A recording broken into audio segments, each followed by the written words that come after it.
Hi, how are you? How are you doing? I'm good, thank you. Welcome to Keyman. Thank you. Have a seat. Thank you so much. All right.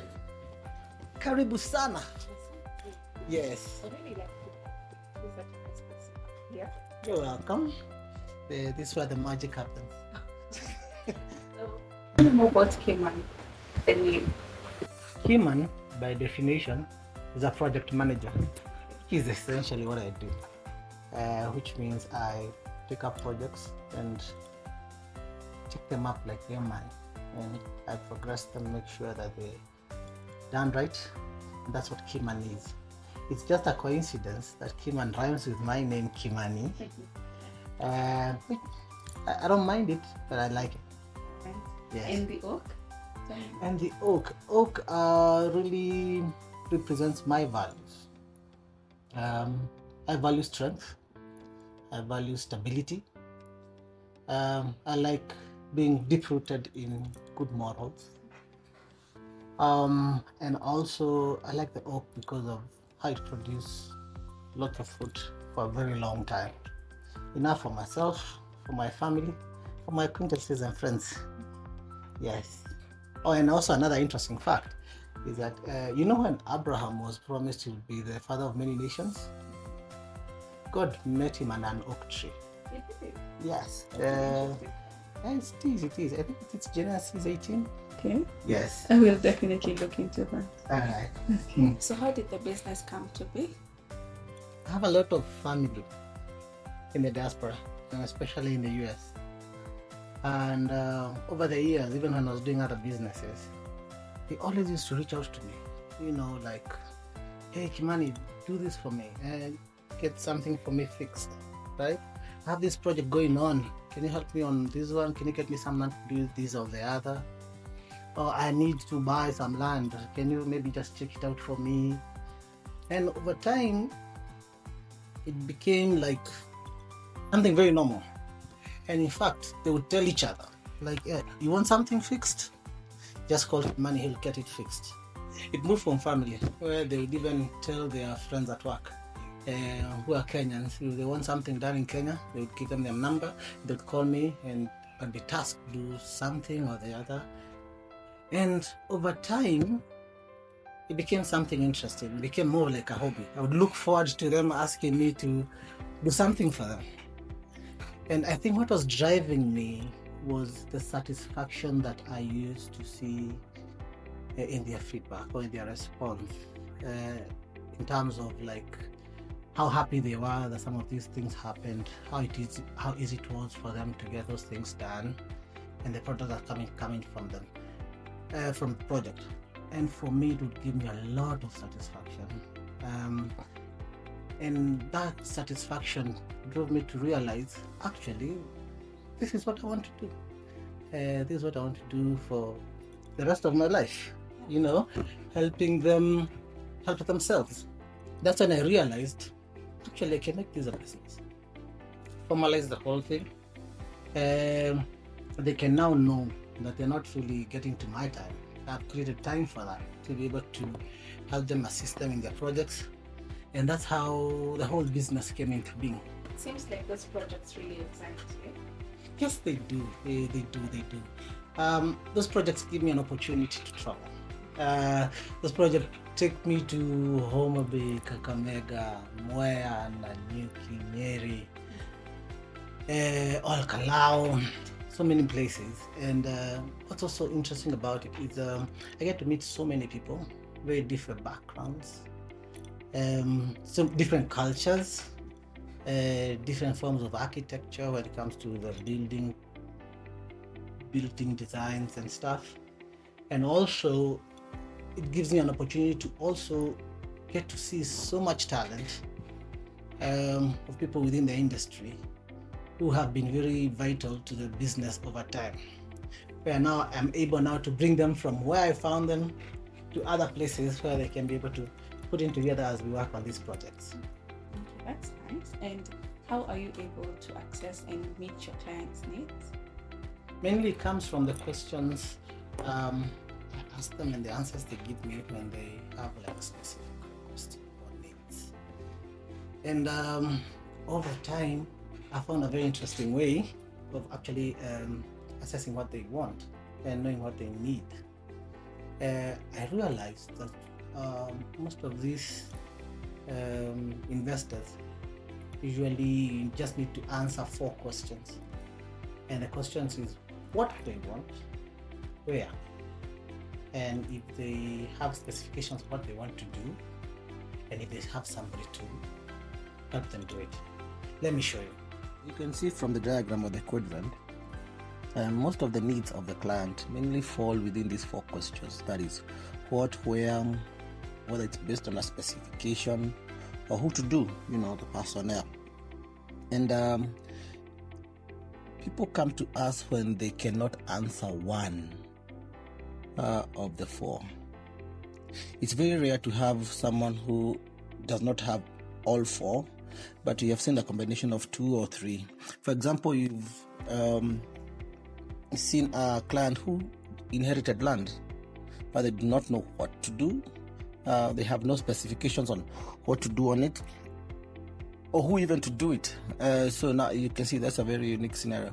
But most of the people know what to do. Maybe it's a house, and they, based on particular specifications, they've seen a design online, so they have an idea of what they would want to be done on that and how it should look like, or they've seen someone's house and they're like, what, I want to design a house like this one, develop a plan like this one.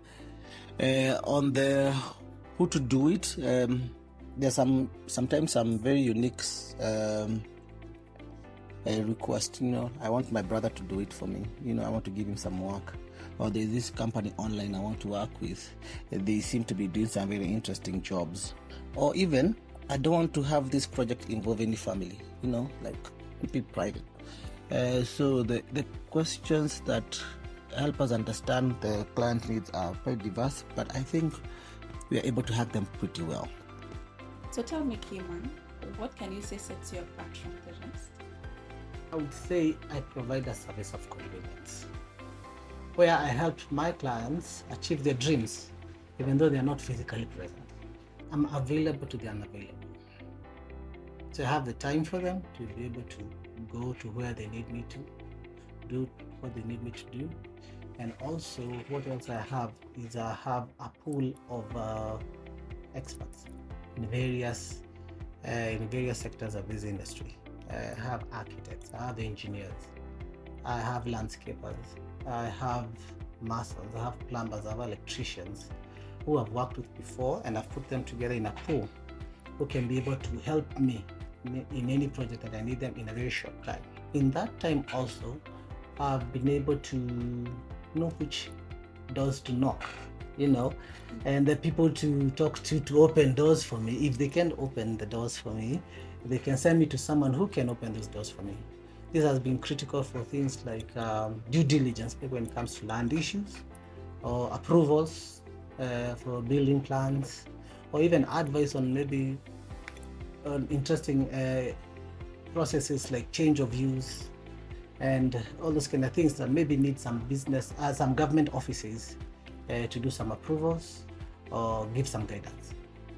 Over the years, I've gotten to know where to source the right materials, quality materials that are priced just right, or even just fixtures, like tiles, lights, something unique, something you don't see every day, where I source them on behalf of the client. But you might also find scenarios where the client has already sourced for some of these materials and fixtures. So I'm able to come into play where I can be able to quality check, see whether they are right for that particular project, check on the quality, and also on the pricing, to make sure that the client gets value for money. In my travels, interestingly, is that you find talent on the ground. I have my team. I have my team of pretty good guys. They know what they do. They're really good in what they do. But you go to some place and you find some really talented guys. I remember there's a place I went and I found one of the best plumbers I've ever seen. Very neat work. And you take those talents, now you incorporate them in the team and gives the team a lot of robustness, that richness in talent that you can be able, that has really been helpful in making sure that our projects are unique. They have that extra nice touch because of the talents that you collect in here and there, and which has really been good. And one thing that we really emphasize on is transparency. And by doing that is we do reports. We do periodic reports. I'm a face reports. Maybe if you just done the foundation, do the report for the foundation. Okay, this is what we've done. These are the pictures. This is how much it cost. These are the materials we used. And these are the materials that are remaining. And if there was any issues that we needed to change, this is what we did. So you put that in a report and we send to the client before we embark onto the next phase. These reports are critical. These reports, because they help the client and yourself to be able to check where there can be excesses. Where there can be excesses, or where anything maybe has affected our budget, and how we can be able to mitigate that. And that way the client feels involved in the project. They feel they're in touch with the project even though they're not there. And they feel really they are getting their value for money. And finally, Keyman, how would you say you would assure your clients, present or even future clients, moving on? My assurances to my clients is that we deliver. And also we just don't care about the end product, but the process to the end product. This means we can take unnecessary risks or cut corners that would eventually cost our clients. In case of the inevitable bad days, we take responsibility and we try our best to fix them. We respect and listen to our clients' views, preferences, and abilities, and try as much as possible to move within their pace so that they can be able to feel comfortable during the project process. In this digital age, we understand that we need to maintain our clients' confidentiality and understand the need for their privacy. What is the main or the lasting impact, would you say, that your project that you have handled have on both you and your clients? What I would say is the impact to me and my clients is that these projects go beyond monetary investments. These clients invest their heart and soul into these projects, their time, their thoughts, their life investments, their life savings, to make these projects a success, or to give impact to the people that they want these projects to have.